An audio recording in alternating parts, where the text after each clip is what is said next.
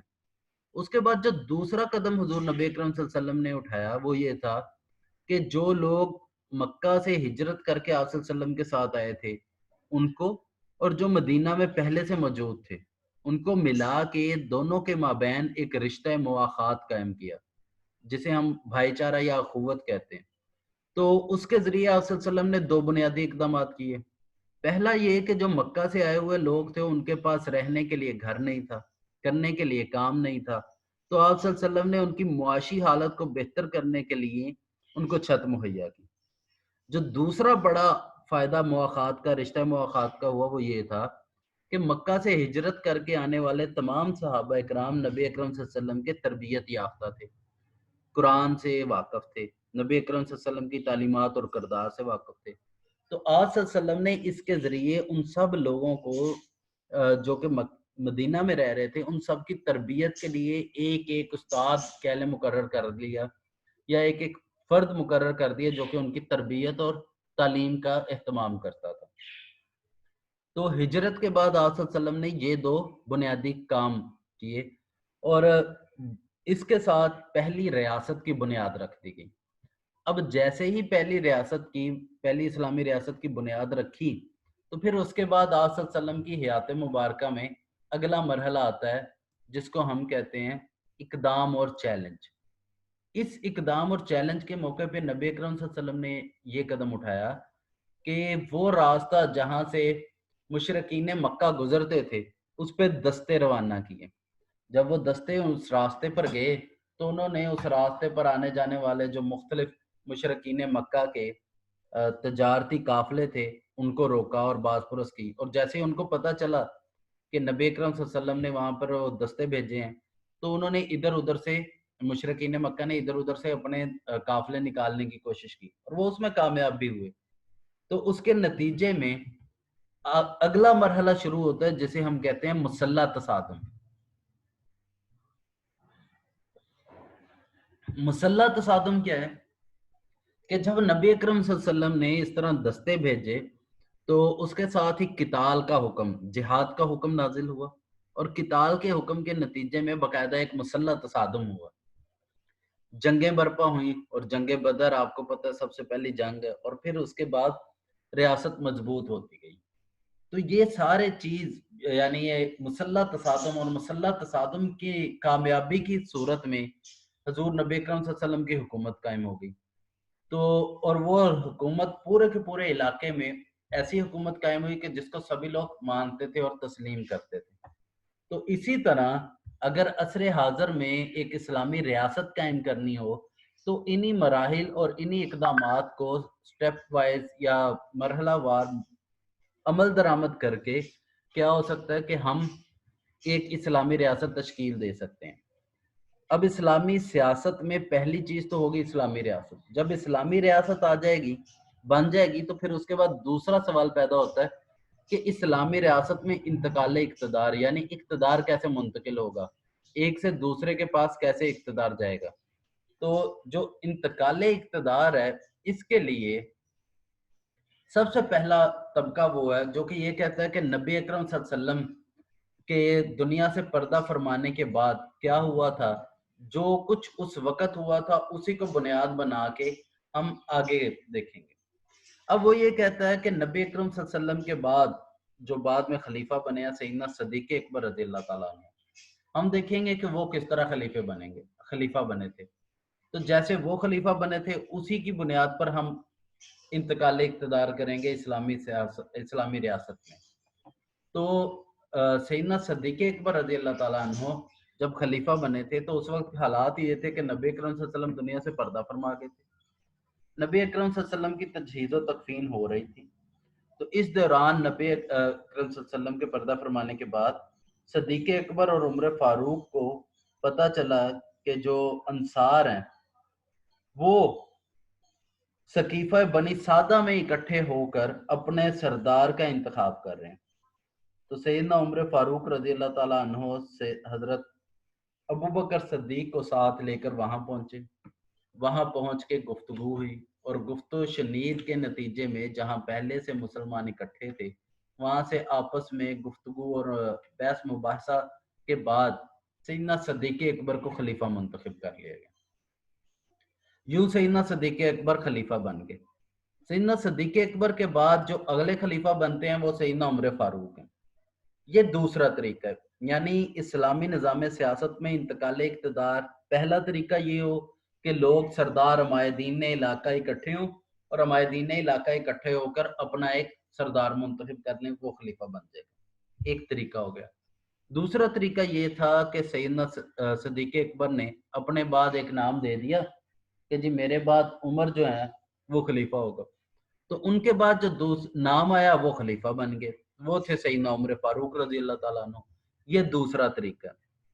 اس کے بعد جو تیسرا طریقہ ہوتا ہے کہ سیدنا عمر فاروق رضی اللہ تعالیٰ عنہ ان پر حملہ ہوتا ہے, وہ زخمی ہوتے ہیں اور اس حالت میں چند لوگوں کے نام دے دیتے ہیں کہ یہ چند نام ہیں, ان میں سے یہ سارے لوگ چاروں یہ 5 7 8 لوگ جو ہیں چند نام آگے ہیں, یہ لوگ بیٹھے ہیں اور بیٹھ کے اپنے میں سے ایک کو منتخب کر لیں.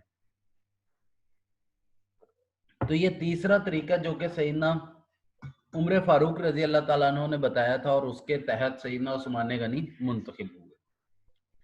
تو وہ یہ کہتے ہیں جو دوسرے نظریے والے ہیں یعنی انتقال اقتدار والے, وہ یہ کہتے ہیں کہ ان تینوں میں سے کوئی ایک طریقہ بھی ہم اڈاپٹ کر لیں گے, ان طریقوں میں سے کسی ایک طریقہ کے تحت ہم خلیفہ منتخب کر لیں گے.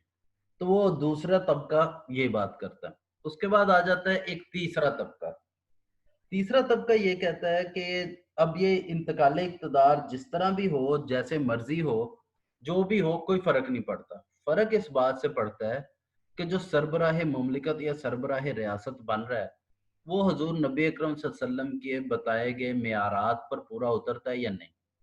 اگر تو اس میں وہ شرائط پائی جاتی ہیں جو کہ اسلامی حکمران میں ہونی ضروری ہیں تو ان شرائط کے تحت کوئی بھی بندہ جو بھی جس مرضی طریقہ کار کے تحت سربراہ ریاست یا مملکت بنے گا ہم اسے خلیفہ ہی کہیں گے یا اسے اسلامی نظام حکومت کہیں گے. چاہے وہ بادشاہت کے ذریعے حکمران بنتا ہے, چاہے وہ جمہوریت کے ذریعے حکمران بنتا ہے, چاہے وہ آمریت کے ذریعے حکمران بنتا ہے, یا وہ شب خون مار کے آ جاتا ہے. جو بھی صورتحال ہو, ہر صورت میں اگر وہ اسلامی معیار پر پورا اترتا ہے, اس میں اسلامی حکمران والی شرائط پائی جاتی ہیں, تو ہم اسے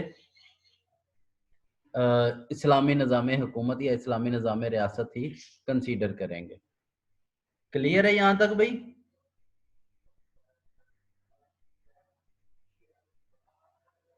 یس سر. مطلب ہیں ابھی ساتھ, میں نے تو کہا شاید ساری عوام غائب ہو گئی ہے. یہ ادھر ہی ہے سر.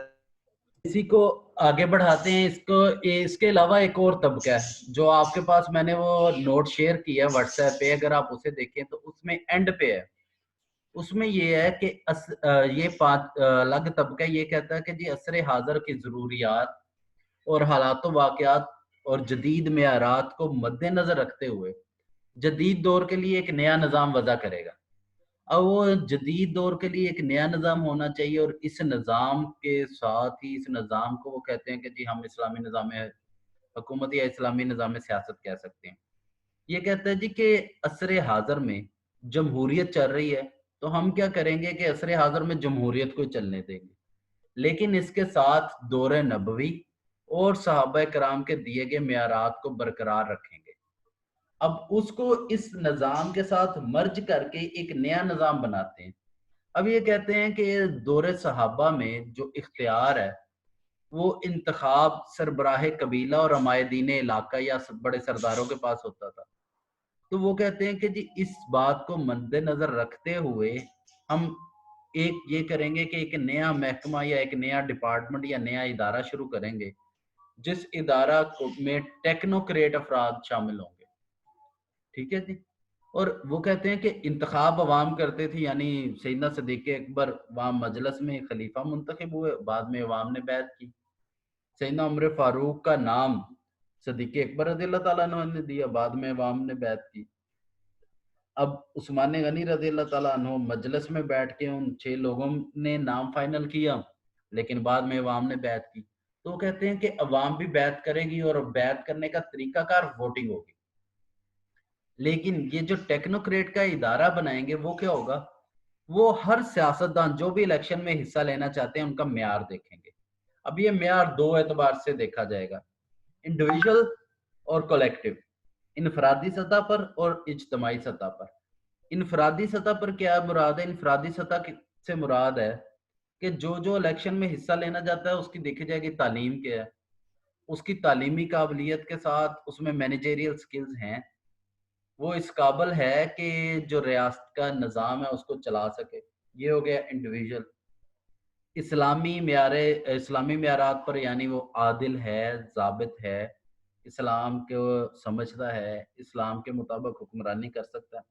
یہ چیزیں آ جائیں گی انفرادی میں. اجتماعی میں وہ کیا ہوگا؟ اجتماعی میں یہ ہوگا کہ وہ دیکھیں گے کہ پہلے جماعت ہے, جس پارٹی سے تعلق رکھتا ہے وہ پارٹی کون سی ہے, اس پارٹی کا منشور کیا ہے. پھر اس پارٹی میں وہ جو شخص حصہ لینا چاہتا ہے اس میں اسے کوئی وزارت ملے گی یا نہیں ہے. اب جو وزارت یا وزیر بننا ہے, پھر اس کو انٹرویو کیا جائے گا اور دیکھا جائے گا کہ فرض کریں اگر اس نے وزیر خزانہ بننا ہے تو اسے معاشیات کا علم ہے, معاشیات پر عبور ہے, نظام معیشت چلا سکتا ہے, اس کو سمجھ سکتا ہے, اس کو لے کر آگے بڑھ سکتا ہے. اگر یہ ساری خصوصیات اس میں پائی جاتی ہیں اور یہ ساری چیزیں میڈیا پر آن ایئر دکھایا جائے گا, جب یہ آن ایئر سب کو دکھایا جائے گا تو ہر کسی کو اس کے معیار کا پتہ چل جائے گا. جب وہ پتہ چل جائے گا تو پھر اس کے بعد اس کے کاغذات نامزدگی الیکشن کمیشن میں جمع ہوں گے, اور پھر الیکشن کمیشن اس میں ٹیکنوکریٹس کی ریکمنڈیشنز کو دیکھے گا. وہ جو ادارہ بنایا تھا اس ادارے کی ریکمنڈیشن کو دیکھے گا, جس کو انہوں نے ریکمینڈ کیا اس کو کاغذات قبول کیے جائیں گے, باقیوں کے کاغذات رد کر دیے جائیں گے. اب اس کے ذریعے وہ کیا کرتے ہیں کہ ڈیموکریسی کے اوپر ایک چیک اینڈ بیلنس لگا دیتے ہیں. اور پھر یہ کیا, وہ جو ٹیکنوکریٹ والا ادارہ ہے وہ ہر 6 ماہ بعد الیکشن جیتنے والوں سے ان کی پروگرس رپورٹ لے گا اور پھر ان کو ایویلویٹ کرتا کرے گا, اور اگر وہ صحیح کام کر رہے ہیں تو پھر ان کو کام کنٹینیو کرنے کی اجازت دی جائے گی. بصورت دیگر ان کی کارکردگی کی بنیاد پر وہ ہر 6 ماہ بعد الگ الگ رپورٹ پبلش کرتے رہا کریں گے جو کہ عوام میں آتی جائے گی. اور یوں ایک نیا سیٹ اپ, ایک نیا پولیٹیکل سسٹم, ایک نیا پولیٹیکل ڈھانچہ کھڑا ہو جائے گا جس کو وہ نام دیتے ہیں معیاری جمہوریت یا سٹینڈرڈ ڈیموکریسی کا. کلیئر ہو گیا جی؟ جی سر. یس سر. یس سر. اب اسلامک پولیٹیکل سسٹم ان کے مطابق کیا ہے کہ یہ مختلف نظریات ہیں, وہ نظریات بھی آپ کے ساتھ شیئر ہو گئے اور ان کا ایک اوور ویو بھی ہو گیا.